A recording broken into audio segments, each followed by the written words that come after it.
Okay, so what I'd like to ask is that while our panelists are speaking, if you could just make sure that your microphone is muted so that we don't have a whole bunch of background noises. And I have a couple questions. We're going to ask the panelist. I'll ask a question, then each panelist can answer that. And we'll go through, let me see how many questions I have. I have 5 questions for them. And then after that, if any of you have additional questions that you want to ask all of the panelists, or if you're just interested in asking a particular panelist, you can either, use the raise hand function, or you can write it in the chat box. And then we'll get those questions out too, because I know that you all are here because you want to interact and you want to be able to make sure that you are able to ask questions that are important to you in your life. So again, thank you for attending. And I guess we will begin. All good? Yes. Okay, so my first question is, what made you choose your major in college?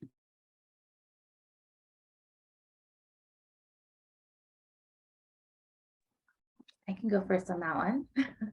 So I was really interested in how people build resilience.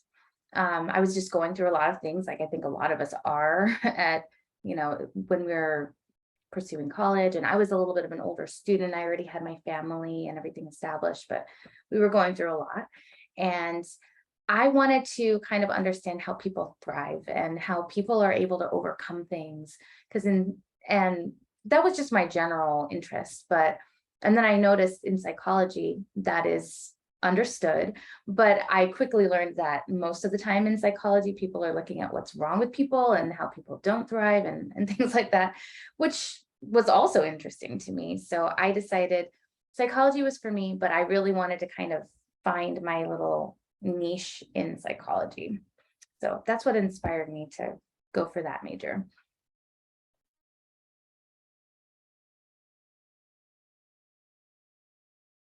I can go now. Oh, Paula, do you want to go? Oh, no, you go ahead. Oh, cool. So my parents are both immigrants from Mexico, and I didn't have any guidance like many of you who are first generation, and there were very limited job opportunities, right? And very limited dream opportunities too. So they thought, okay, you're either going to be like a doctor, a lawyer, something of the sort, right? Very basic. And so I was a political science major at first, and going through the political science discipline, I realized that it was very, very plain. I didn't really see myself represented in that. And then it was my sophomore year of college, undergrad, I took a Chicano studies class. And from there, I kind of fell in love with it. And I tell people, I felt like I woke up from the Matrix, right? And I saw things in a very different light. And I kind of just fell in love with that. Another thing about me is we lived in Compton during the Rodney King riots, or Rodney King uprising, depending on how you want to phrase it. And all of my friends were Black growing up. And then when I moved away from there, I started hearing a lot of really racist things about Black people. And I was like, why? That's not anything like what I'm familiar with. And so I decided to double major in Chicano studies and African American studies at Cal State Fullerton.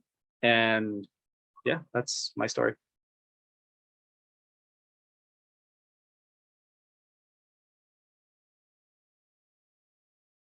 My apologies for the light.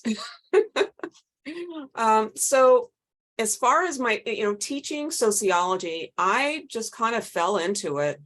But as I think back on it, I know that I had core values, and those core values involved equity. In high school, I was very interested in issues of equity, and I would write letters to publishers when I saw what I thought were biased portrayals of people depicted in that mass media.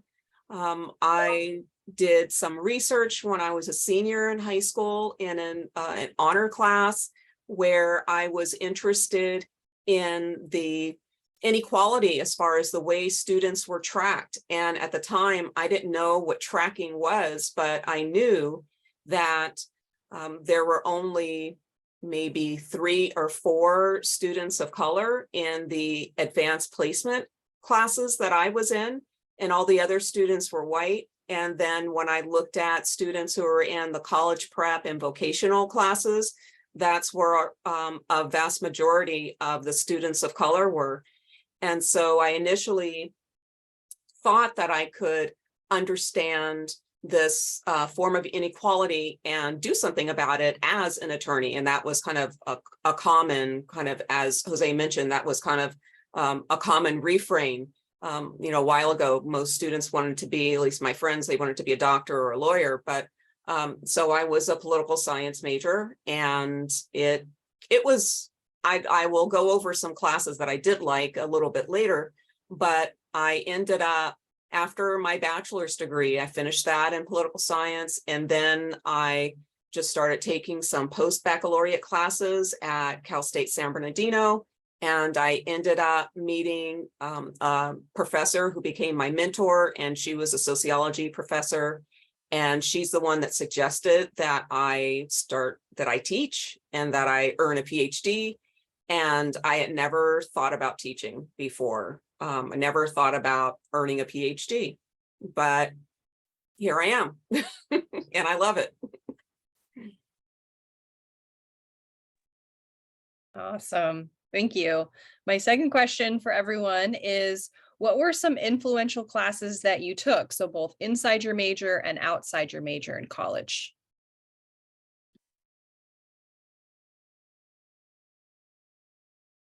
I guess I can keep the order going, right? So probably not surprisingly, actually, the classes that I took were not just psychology, but actually more in sociology and in ethnic and women's studies. Those tend to dovetail very nicely into one another. But I was really interested. So the first one that I really resonated with me was social psychology, because that's studying not just what's going on individually inside of a person, but how that manifests in the interactions you have with other people, and how those actually intersect. And so I knew right away, like, that was kind of something I was interested in, because I'm a very social person. I'm also very interested in relationships and how relationships inform us, but also influence our behavior. So that was really big. Multicultural psychology was another big one. I loved that class, and understanding all the different, how identity, but also the circumstance based on culture can inform the different ways that we psychologically experience the world. So that was a great one. And then I think my favorite class that I actually took in community college was a sociology class. It was social problems. I was fascinated by that class, and I just enjoyed every minute of it. I mean, it's problems, so it's not positive, but it's so interesting to really get a grasp on, like, what are some of the things, the major issues that we face, and how do those look in our society. And then the other ones that I really enjoyed were the ethnic and women's studies classes I took when I transferred to the university. I considered doing a minor, and I still wonder if I should have, but yeah, I took some really great classes there, and it opened up my world, because it's different taking those kinds of classes, and even in how you write papers and how you consume the information, it's different, and it kind of gave me, I feel like, more muscles in different areas. You know, the muscles you're not using in science, right? You use in the humanities. So I loved that, and it's really informed, like, what I am interested in when it comes to research and how I do research, because I also do research. And I think it helps me to be a better professor, because I have interest and understanding of different things that are relevant to us, right? To as people. So I highly recommend those classes all the time to people. I know it's biased because it's what I like, but those were some of the ones that I really enjoyed. So for me, one class that I took inside my major that I really loved, I think it was a junior in undergrad, was Chicano family, or Chicanx families is what it's called now. But it made sense of how families are not always this very like royal lineage kind of thing that's very perfect and clean cut. So for many of you who are in this room right now, you might have an uncle or aunt who is not related to you at all, but you still call them like tia or tio or uncle, aunt, right? And how human families kind of adapt over time to certain outside pressures or what have you. And the class that I took outside of my major was a counseling and leadership class. And that was one of the first times that I got exposed to therapy and to counseling techniques that I use in my classes every single day, right? I think that so many of you have a lot of potential inside of you, but you have a nagging voice like in the back of your head telling you that you're not worthy, but you're more worthy than you know, right? And I kind of figured that out in this class. So, yeah.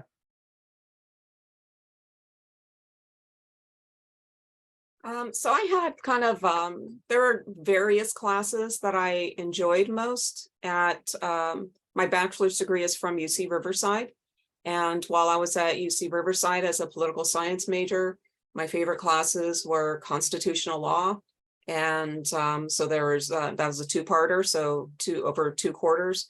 And then also a voting behavior class, which was provided some demographic analysis and why people vote the way that they do. And then when I attended Cal State San Bernardino, where I ended up earning my master's degree in interdisciplinary studies, sociology emphasis, there I took an incredible class called Ethnic Minorities in the Southwest, which was a history class with Professor Barkan, and he was absolutely fascinating. It was up to that point, I think it was one of my more challenging classes because it was kind of a small seminar style class. And he had study questions that we had to answer, and you had better be ready with your answers to those questions, because with so few students, you could not hide. And I am a shy person. And so fortunately, I wasn't scared away, and I stayed, and I just really enjoyed it. And then during my doctoral program at Howard University in DC, then studying sociology, one of my impactful classes within the major was sociological theory. So those all kind of play a part in some of my main focus today, as well as some of the classes that I have research interest in.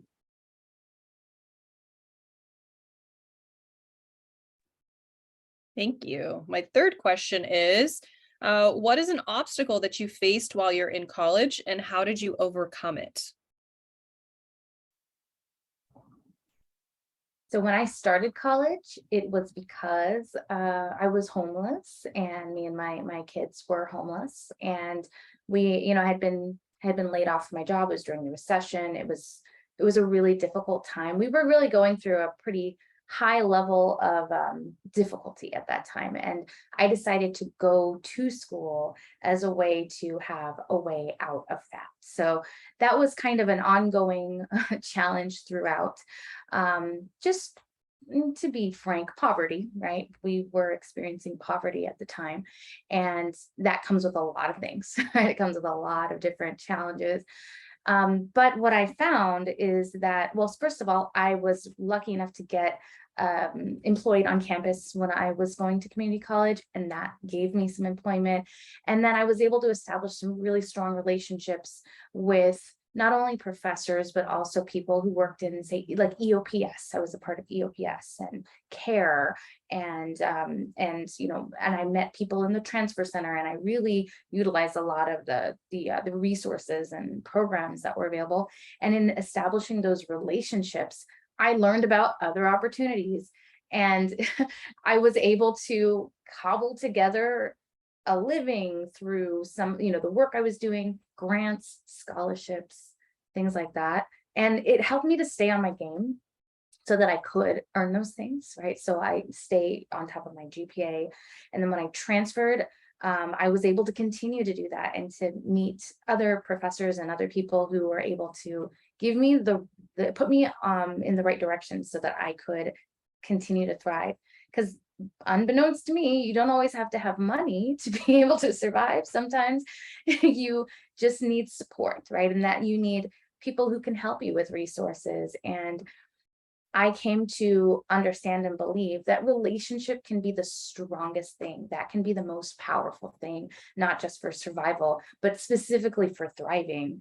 And ultimately, along my whole journey, even till now, like that's one of the things that I really prioritize, because it's great to have great relationships. And then when things are difficult, that's usually what will allow you to be able to overcome.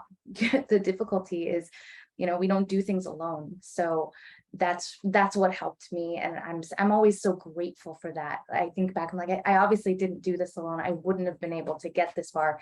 And now I'm, like I said, doing my dream job. Like I'm just like happy every day, getting to do this job. I feel so lucky, but I don't ever want to like get like, so self-confident. Yeah, I totally did this all by myself. No, that's not usually how things work, right? We come together and we support each other. So yeah, that's a little bit of my story.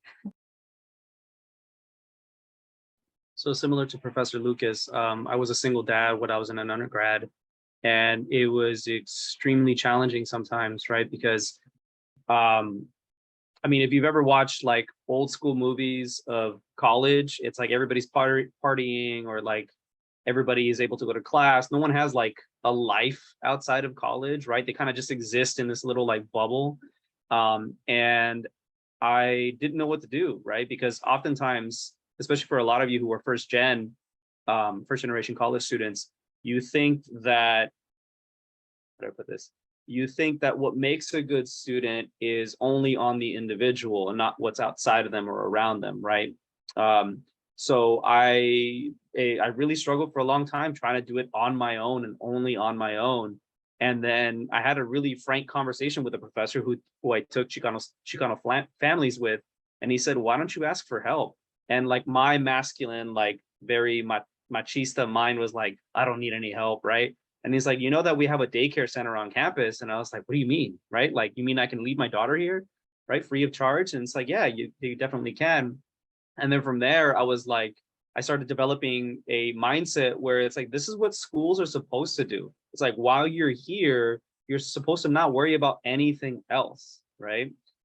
This is one of the main reasons why we have things like financial aid, EOPS, tutoring service, etc., right? So I think that asking for help was not only beneficial for my daughter, it was also beneficial for me in overcoming like these very old school toxic masculine like things that I was carrying with me, right? Like I was kind of freed of that. And I realized, if I'm going to be, quote, a real man or whatever, I have to be able to admit when I need help and admit when I'm vulnerable, and just generally ask for help, right? So asking for help really went a long way for me. And it kind of gave me like an inside scoop or inside view as to how schools work, like what is good with schools and what is bad with schools, right? So if there is this population of students that the school is not helping, why isn't it helping that population, right? And how can we make these schools better? So, yeah. Well, like Professor Zamora, I had certainly that issue with asking for help, because I thought it was a negative reflection on me. But I since have learned and have read some research that I sometimes share with my classes by Claude Steele, where he discussed how sometimes first generation or students of color, when they get to higher education, they think that they have to do it all on their own, and there's something shameful or embarrassing about asking for help. But in fact, trying to do things all on your own is a detriment. So the students who often do well are the ones who are accessing tutorial services. They are talking about the course material outside of class with their friends. So their friends, their friendship groups often are other students. But I think so that was definitely an obstacle. but the greatest obstacle was this kind of contradictory message that I was given as I was growing up. And so one message was, you can do it, you can do it, you can achieve whatever you want. And, you should aspire to, not just the, bare minimum or particularly gender stratified jobs. I was seeing on TV, women were secretaries, they were housewives and so forth. And so that's, I was thinking I would be a secretary, which is certainly administrative assistants often make things go. So they're incredibly important. So I had that message of uplift, but the other message that I received was drenched in internalized racism in my family. And then there was some verbal abuse that was attached to that. And unfortunately, within my family structure, often I was the person that some people, adults and children, took their frustrations out on. And so at the same time, sometimes I was getting this message of uplift. At the same time, I was getting this message that, I was, a few very negative things. And so my confidence was pretty low and my self-esteem was pretty low. And so the interesting kind of outcome, what happened was I knew I wanted to go to college. I knew I wanted to aspire to, a career and so forth and be independent and, and make a change, make change in society. But because of that experience with verbal abuse that was so persistent, I didn't know how to do it. I would put myself in these situations, but I didn't know how to follow through because I would panic and, so forth. So that's work. That's work to try to get through that. And it's not something that's resolved. And it's something that is ongoing because it is so much a part of me. And some of you may identify with that. And I guess the message is that you can do it. You can kind of overcome those types of messages that are received in our society as a whole on a structural level, but also that permeate the groups that we're a part of, where we're having face-to-face regular interaction with. So it's, all is not lost, and you can definitely do it.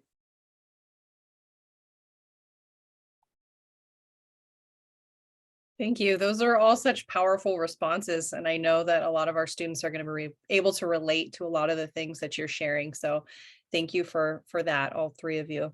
My fourth question is, describe your participation in any internships, jobs, or field work that you felt like was relevant to your major, or maybe those that you felt like were not relevant and helped you figure out what you wanted to do. Well, I found that it was difficult to get internships in the area of psychology because usually they don't want you to participate in those things until you have a certain level of education. So oftentimes master's level education before you can go into any kind of clinical setting or anything like that. But I wasn't really on the clinical route. But if anybody's interested in knowing what you can do if you are on the clinical route, feel free to email me. I'll share my email address.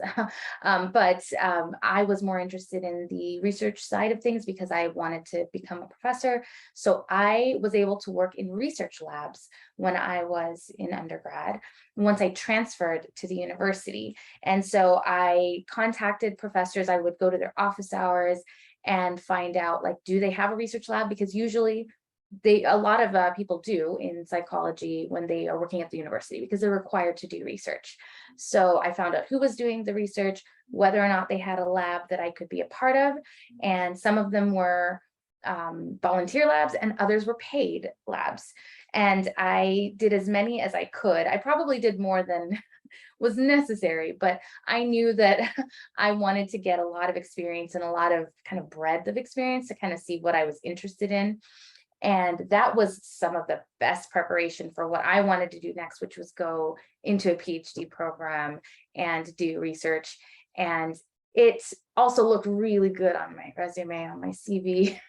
It did help me get into grad school, but it also made me probably the most prepared person in my cohort when I actually did get into my PhD program. Not everybody gets that kind of experience. And in a research lab, you get to do anything from, like doing, collating papers right at the beginning, all the way up to I was running the lab by the time I was, towards the end of my undergrad. And I got so many interesting experiences. I learned leadership skills. I learned data analysis skills. I learned so much about science that I didn't even think I was going to learn. It just gave me a lot of things to think about, and allowed me to feel confident when I did move into graduate school. So that was my experience. But there are other things you can do in psychology that are internship-like or are volunteer-based if you're wanting to get certain types of experiences too. So for me, when I was an undergraduate, I knew that I wanted to go on. I knew that there was something else that came after getting your bachelor's, but I didn't know what it was, right? So I kept asking, like at home, I couldn't ask anybody. My mom and dad didn't know, my uncles didn't know, my aunts didn't know. And so talking to some of the faculty in the ethnic studies department, they said, hey, have you checked out this program? And I'll put it in the chat, called the Ronald E. McNair Scholars Program, right? And the McNair Scholars Program is across the country. There's so many great benefits to it. Essentially, what it is you get accepted to this program in your junior year, and you get paired up with a mentor of your choice, so a professor of your choice, and you work on a research project for a year, half a year, right? And you get paid to do it, right? I think back then it was like $4,000 over the course of the semester. And then they pay for you to go to conferences. I went to 2 fully paid, like hotels, flight, food, everything. And they also pay for your GRE. They help you apply to graduate programs.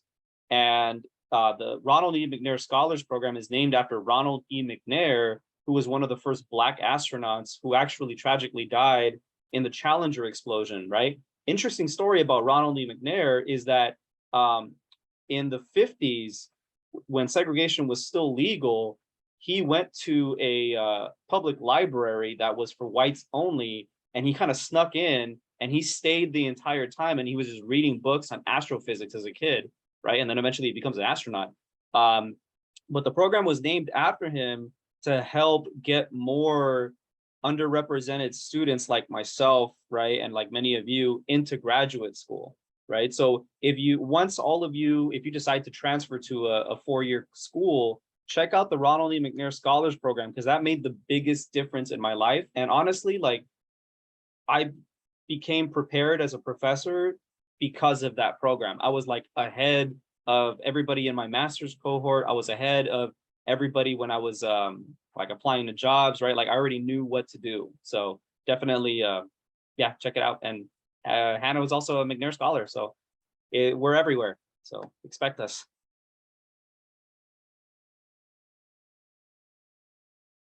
Well, I think probably what students are noticing and what you're hearing is to just the critical importance of keeping your eyes and ears open for opportunities, and to keep searching and speaking with your professors, developing a relationship with them, just showing that you're interested in your grade, you're concerned about it. Asking for their feedback is so incredible. And I think for me, there's a couple of opportunities that I kind of located myself. Like I completed a rape crisis counselor training, and which I just saw like back in the day when there were like newspapers. It was an ad in the paper, and so I did that, and that was with San Bernardino County. And then I did a few internships through the political science department at UC Riverside. I worked for Inland Valley Legal Services that provided legal services for low-income clients, as well as the Riverside County Bar Association, So that was a wonderful experience. And I did that for probably, I extended that beyond my actual internship. And so with that, I was writing a little bit for the newsletter, as well as conducting as along with that, conducting some interviews with judges and just answering the phones. And for a shy person like me, that's good practice to just learning how to speak to people. And so that was a great experience. And then my mentor, Dr. Jan Fritz, who's a sociologist, she really changed my life. And I met her at Cal State San Bernardino. And she also was very in tune to where the money was, providing me with resources, apply for this, apply for that. And I did, and I was able to, one of the opportunities that I was awarded was just money for research, just to do research. And so it was for summer research. So then they gave me the program at Cal State San Bernardino, and it's through the Cal State system. But I was provided with funds where then I could go out and look for a faculty member who was doing research where I could maybe be a research assistant. And that's what I did. I started writing letters. So I had my money, started writing letters, and I found a professor who was doing research on Black women in the civil rights movement from and analyzing it from a feminist perspective. And she needed some help. And so she was at UC Davis. And so I flew up to UC Davis, and I had secured housing on campus and a meal plan and all of that. And I just coordinated this with her, with this funding that I had received. And I learned so much, and it was, just such a valuable experience. But, your faculty, your instructors, they're such incredible resources. And sometimes you can be surprised as to what advice they might give you or connections they have. But, just reach out and, chat, shoot the breeze. You don't have to, you don't have to ask some monumental, deep questions. Just hang out for a little bit and talk to them. That was a great plug for office hours, right? So reach out, get to know your instructors. We always say that's the most fun part of our job, because we get paid to just hang out with you. And as she's mentioning, you don't have to ask something, that's related to an upcoming assignment. It can really just be about anything that you're interested in, anything that we can help you with. I posted something in the chat. There's a counselor discussion panel that's also happening today from 4 to 5 p.m. in case anyone's interested. So I added that flyer there.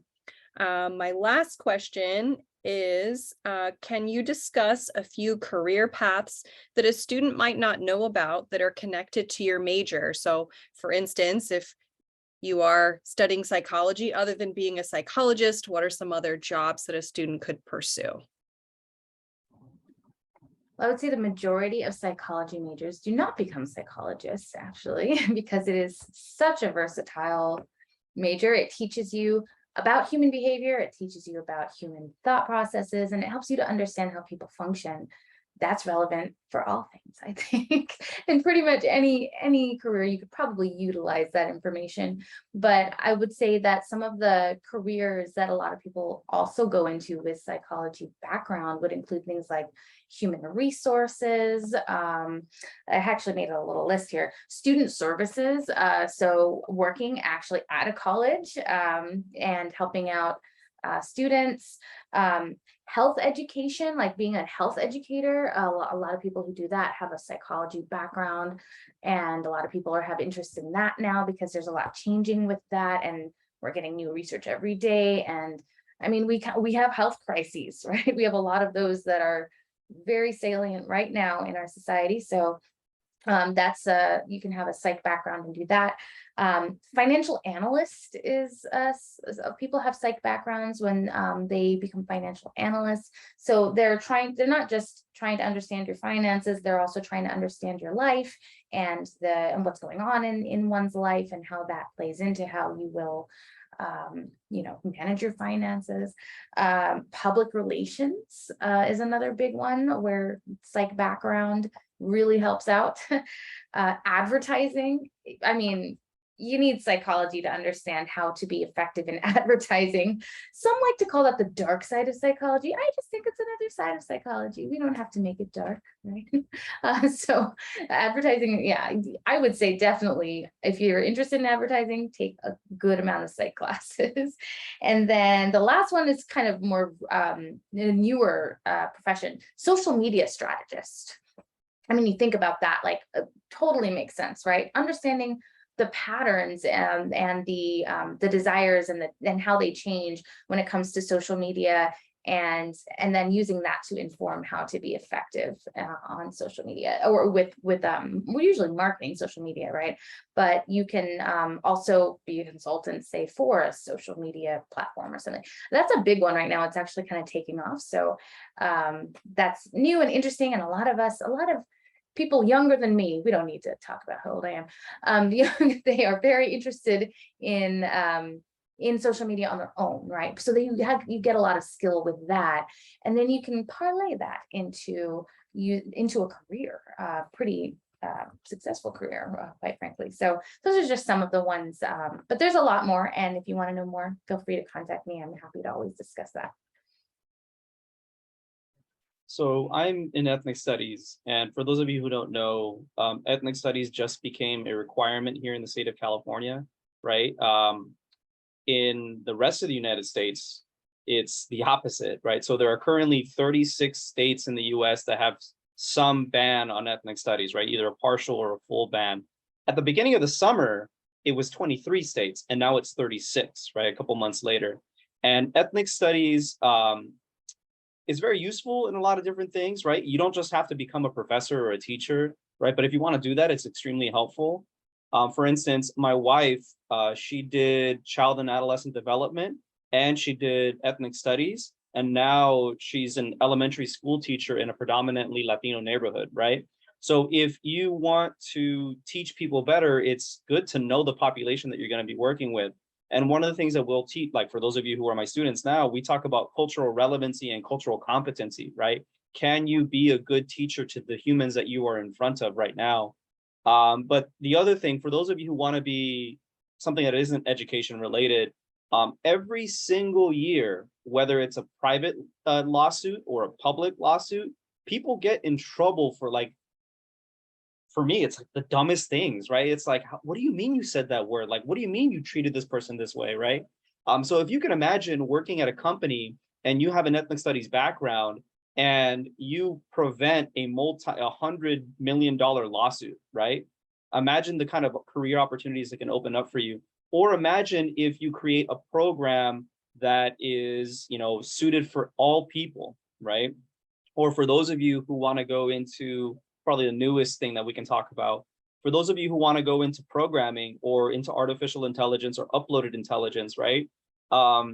If you haven't been paying attention, artificial intelligences, if you just let them out into the internet, they become very racist very, very quickly, right? So if you can imagine creating robots that won't be racist, right? Or robots or software that won't be racist, sexist, or homophobic or transphobic or what have you, I hate saying this, but yeah, you're going to make a lot of money, right? But I think ethnic studies at its core is designed to help human beings, right? So if you are like me and you came to school to help your family or to help other people, ethnic studies is a good way forward for that.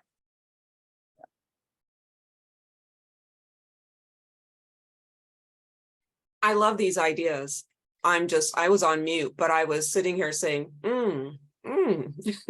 God, just great ideas. And I think one point I'd like to impress upon students is that, every now and then I hear about this kind of idea that college is maybe a waste of time, or, unless you can actually specifically parlay your major into a job right away. But regardless of your major, what employers are impressed with, if you persist through to the AA degree and especially to your bachelor's degree, and I encourage you to keep going to finish your bachelor's degree. Think about all the skills that you have learned in getting to that point. You are able to set a goal and stick with it. You are developing critical thinking skills. You are developing reading comprehension skills. You are developing oral communication skills. These are all basic skills that employers are looking for. And for some employers, it may not even be as much of an issue as to what your specific major was. For example, maybe they just want something that was in the social and behavioral sciences, for example, and that means that if you study any one of those majors, then you are able to know about demographic groups. You are able to have something to offer when it comes to diversity, equity, and inclusion goals that many employers have today. And so that's what I would like to emphasize. And for sociology, some of the jobs that may not think about that sociology majors might be doing, it's similar to what Professor Lucas said. Human resources and criminal justice is a major emphasis within sociology. So that also is an important field, and so incredibly important to have knowledge of diverse groups and be able to understand the intersection of structural inequalities in society, and then how they affect the people that criminal justice agents, social control agents are dealing with on, actually out in communities on a day-to-day basis. So you have many, many skills that you are gathering during this time while you're in college. So value that, because it's real and it's desired, and it's really very important.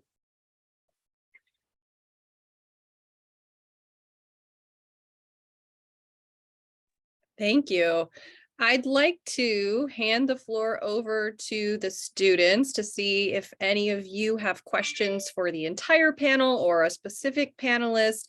So if you have a question, you'd like to either write it in the chat box, or you can use the raised hand feature. Feel free, the floor is yours.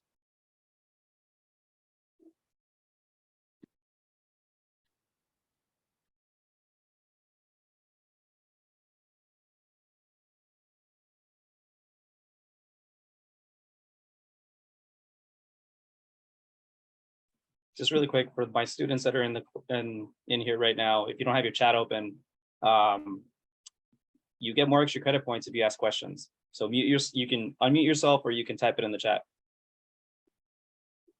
Okay, I see a question. Oh, great, Ardina. So you're an anthropology student. I'm an anthropology professor. There are lots of jobs for students that are interested in anthropology. We have 4 fields of anthropology, which you may know. So we have biological, cultural, archaeological, and linguistics. So obviously you could be a professor, you could go into research. One of the things that Professor Lucas mentioned is that a lot of times psychologists go into advertising, anthropologists do as well, because they're able to understand things from kind of a worldwide cultural perspective. A lot of anthropologists actually work for things like Google. They do Adidas, like a lot of these kind of marketing companies. There are anthropologists who work in museums. There are anthropologists who work with doctors in terms of going to other countries and being able to understand, like, why is this treatment not working for this population, even if it's a parasite and they just need to take this particular pill. So an anthropologist comes in and says, well, maybe there's some kind of, religious aversion to taking pills. So let's find another way to help this population. So anthropologists work all over the world in so many different fields. I would love to have this conversation with you in the future. If you'd like to really expand on it, feel free to send me a message. I'll put my email in the chat. I would love to chat about that. So I hope that starts the answer to your question. Let me see. Next question. Professor Lucas, I had a question if you could share anything about getting into forensic psychology. I'm also taking your Psych 1 class right now, so hi. Hi, Samantha. And hi to everybody, of course. But so forensic psychology is, so that is when you are understanding kind of like, it's like criminal psychology, some people will call it, but it's not necessarily, because it's trying to understand how those kinds of things, like within the criminal justice system, or even within like how people do commit crimes or how crimes are defined, what that looks like and how that plays out. So a lot of forensic psychologists will be the people that are consulted if there's a big trial, and they're trying to understand if a person actually was so to speak, in their right mind when they committed a crime, or if there was a reason why they might have done what they did that may not have been negatively motivated. Sometimes that's what a forensic psychologist will be called to the witness stand for. So that's actually a part of a lot of forensic psychologists' job. And we see on, CSI or on Law and Order, the forensic psychologist is coming in and doing a lot of really glamorous stuff. It's not that glamorous, I'm just not gonna lie, because it's not usually, that's not the bulk of what people do in forensic psychology. It is more like consulting and being able to express to other agencies or to interested parties what can be behind certain types of behaviors that might be deemed criminal or might be punished in our society based on our laws. Because what is criminal is defined kind of by our laws, right? And our laws are created by, our society, or people within, certain areas of society, right? The laws here in California are different than the laws in Texas and things like that. So that's all good context for to be able to have and to be able to explain, especially if people are going to be experiencing punishment or they're going to be experiencing serious consequences. Forensic psychologists are needed for that, to be able to provide that context and to provide the understanding of all of that. So fascinating type of job. I think it's really interesting. And but that's just kind of an overview. If you want to know more, Samantha, you know where my office hours are, so you could definitely stop by and we could hang out. But also anybody else who's interested. Professor Zamora, did you want to take the question about majoring in criminal justice and criminology? Is that the one you said you wanted to answer? Okay. Yeah, so there are two of my students who are asking basically the same question about criminal justice. So one of the things about criminal justice is, and let's take this into the future, right? Like I talked a little bit about this. More and more of criminal justice is being put into the hands of artificial intelligences, right? Or of algorithms, what have you, right? So to make this a little bit shorter, I'll give you an example.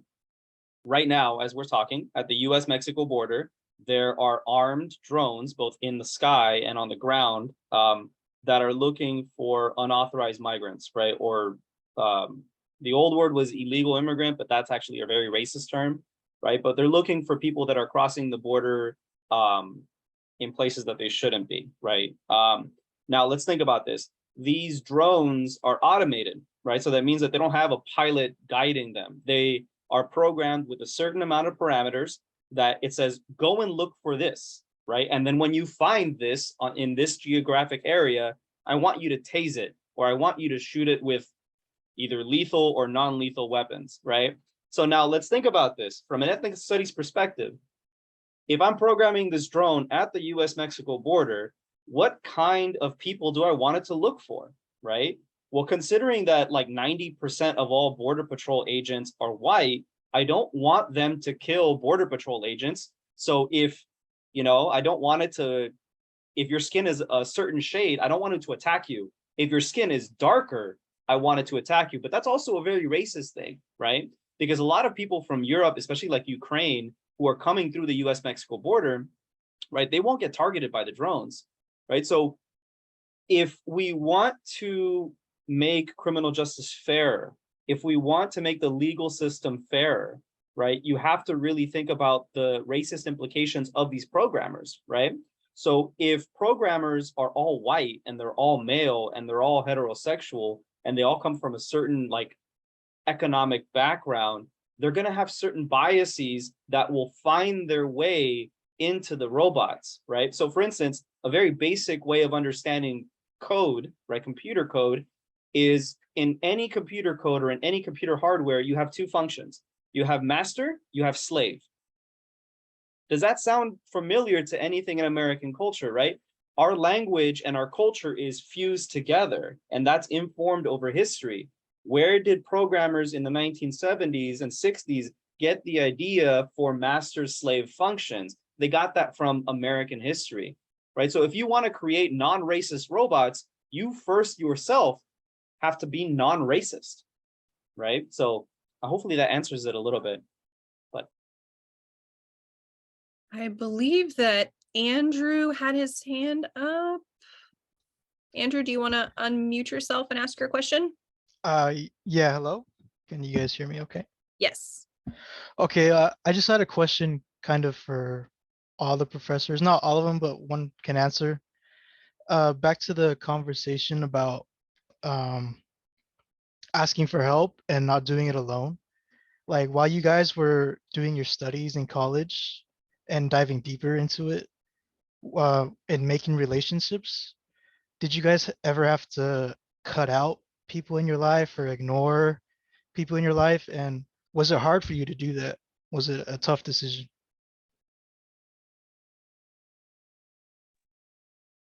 I would say absolutely yes.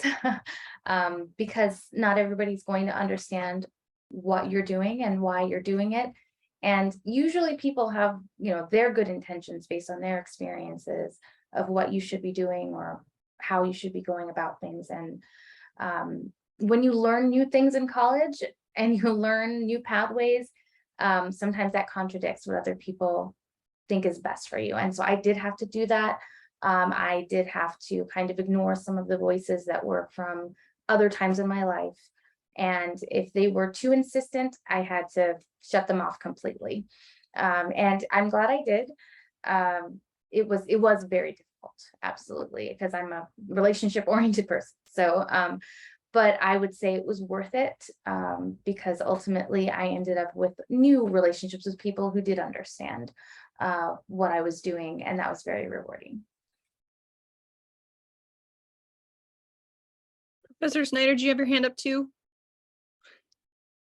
Yeah, just briefly, I'll say in regard to the answer to that question is that it, quite frankly, it helped me to have some resources available, and through the help of my mentor, when I was ready to enter into my doctoral program to work on my PhD, I received funding.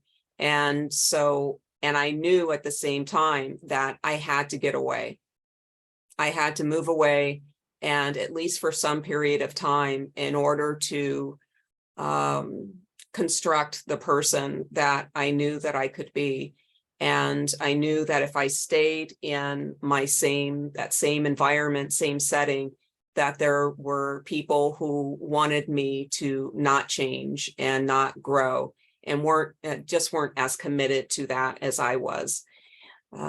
So I did want to say that. But the other comment in regard to criminal justice, what I also would suggest is to go out and, talk to people who are in the careers that you're interested in.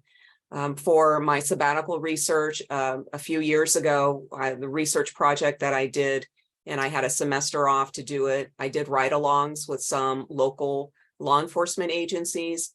And during those shifts, I was able to ask all kinds of questions of individuals, but for whatever level in the criminal justice system that you're interested in, I encourage you to seek out people who are in that job, in that career. And, you know, not everybody will be receptive, but if you keep trying, you will find someone who is receptive and who are they're interested in talking about their jobs, and they have plenty of great advice to give.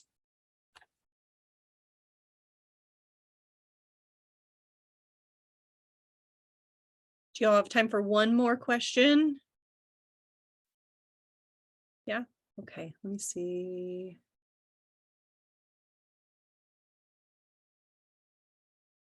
Okay, so we have a question. Why are these states banning ethnic studies classes? So why are Ms. Ramirez is asking, why are the states banning ethnic studies classes? And right before there, Kimberly is asking, do you think that with time, the states that have taken away ethnic studies will bring them back? So a little bit of background about the ethnic studies mandate here in the state of California is that this has been happening over decades, right? So people have been working very, very hard behind the scenes, will never get recognized in order to get ethnic studies to where it is today, right? And we still have a very long way to go.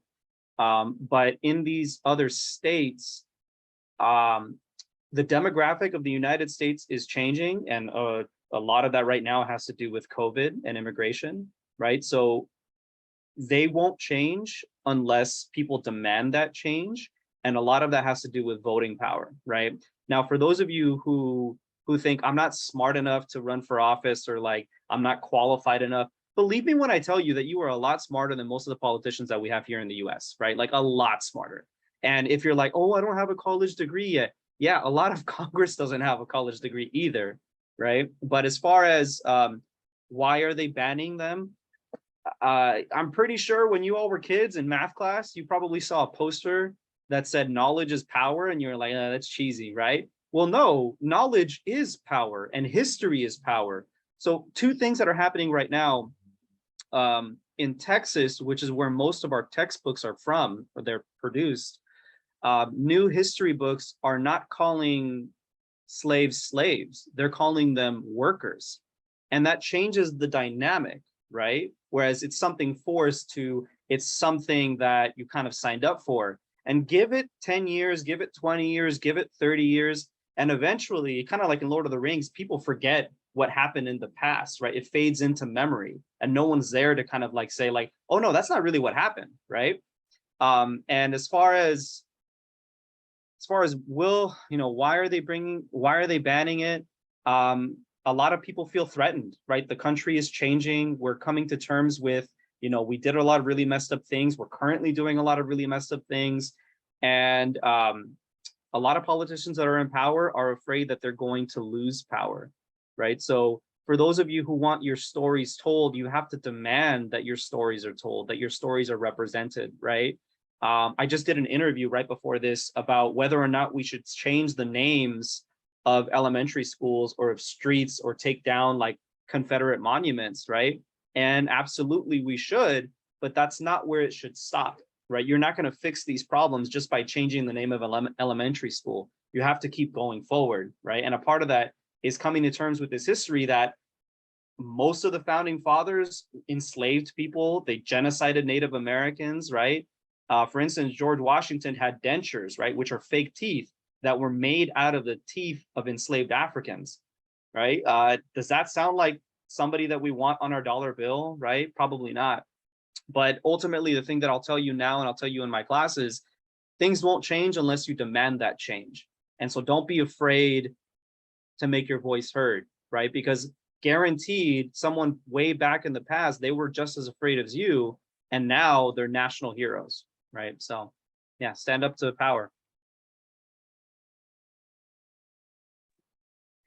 Thank you so much. I want to thank all of the panelists and all of the students for all of your listening, but also your fantastic questions. I know that we all really appreciate having you here. I hope that this was useful. I hope that maybe this sparked something inside of you, whether it is related to finding your major or just finding your voice or your passion.